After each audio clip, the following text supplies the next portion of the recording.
নমস্কার, তোমার নাম? উজ্জ্বলা দাস। তুমি কি এই মহাবিদ্যালয়ের স্টুডেন্ট? আচ্ছা, তো তুমি কোন সেমিস্টারে পড়ছো এখন? 5th semester. তো এখানে কি প্রথম আসা হয়েছে নাকি আগে ঘুরে কোথাও আসা হয়েছে? না, এখানে প্রথম আসা হয়েছে। পরবর্তী পরিকল্পনা কি রয়েছে ঘুরতে যাওয়ার? এখন তো কোনো প্ল্যান নেই? কোনো প্ল্যান নেই। আচ্ছা, তো কার সঙ্গে আসলে? বান্ধবীর সাথে। ফ্রেন্ডের সঙ্গে আসলে। তো তোমার নাম? রাধিকা রয়।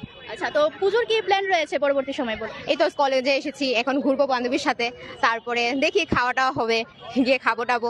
তো আমরা কিন্তু জানি আজকে সরস্বতী পুজোর পাশাপাশি ভ্যালেন্টাইন্স ডে, তো তার জন্য কি কোনো প্রস্তুতি আছে বা বন্ধুর সঙ্গে ঘোরা? তার জন্য কোনো প্রস্তুতি নেই, কারণ আমরা ব্ল্যাক ডে পালন করছি।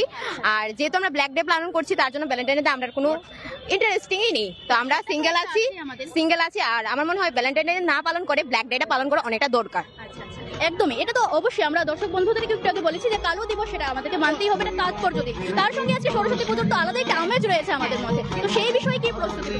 আমরা এমনি এসেছি, কলেজে এসেছি, এখন ঘুরবো টুরবো, খাবো টাবো, এইসবই, ফটো তুলবো, ভিডিও করবো, এইসবই আছে। ঠিক আছে, অসংখ্য ধন্যবাদ তোমাদের।